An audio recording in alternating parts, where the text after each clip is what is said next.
Ay, kapagod. Kagaling ko lang mag-volleyball. Nakakahingal, pero masaya. Uy, Kapepe! Dito ka po pala. Buti po, naparaan ka rito. Ang sweet niyo naman po. Pinuntahan niyo pa ako dito sa bahay para lang kamustahin ako. Okay lang naman po ako, Kuya Pepe. Kayo po, kamusta po kayo? Mabuti naman po kung ganun. Oo nga po, pawis na pawis ako ngayon. Nag-volleyball po kasi ako, kasama yung mga kaibigan ko rito. Nakakapagod nga po pero ang saya. Opo, nag-enjoy ako sa laro namin dahil nanalo rin po kami sa pustahan. Kayo po, Kuya Pepe, anong sport nyo?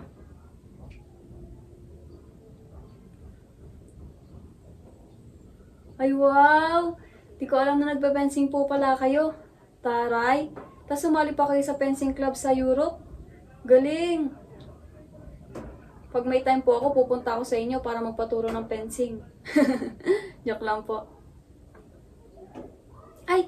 Total, nandito na rin po kayo, Kuya Pepe. May tanong po kasi ako. Di ko alam kung sino pagtatanungan ko nito. Pero buti nandito na po kayo. Balak ko rin po kayong puntahan sa bahay nyo dahil alam ko na kayo lang ang makakasagot sa mga tanong ko. Dahil marami na rin po kayo naging experience dito sa mundo. Ano na po ba ang tingin nyo sa Pilipinas ngayon? Na-realize ko lang din po itong tanong na to noong after kong umuwi kahapon galing school. Dahil sa mga sinabi ng teacher namin about sa mga nangyari dito sa Pilipinas. Tas after nun, marami ng tanong ang pumasok sa isip ko, kaya ang saya ko po talaga na nandito kayo. At sa wakas, isasagot na rin sa mga tanong na nasa isip ko.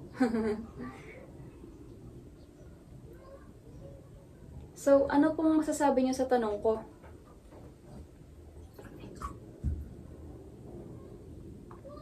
Kami? Pag-asa? Lagi ko pong naririnig yan, pero naiisip ko na parang hindi naman. Kahit anong sikap mo, may mga tao pa rin mapang-abuso. Kuya Pepe, sa totoo lang, minsan po parang gusto ko na lang sumuko.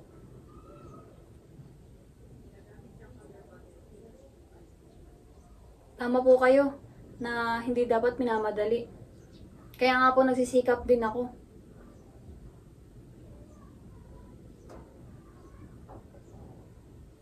Opo, Kuya Pepe.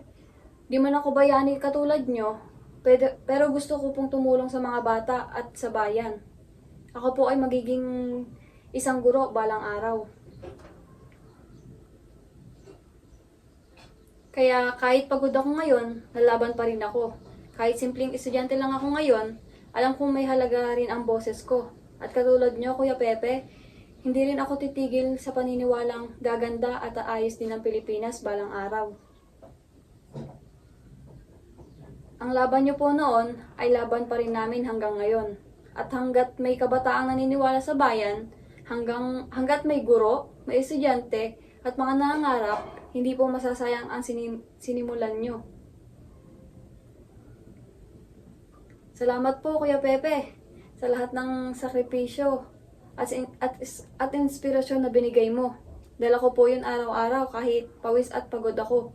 Ang laban sa court ay panandalian, pero ang laban sa bayan, panghabang buhay.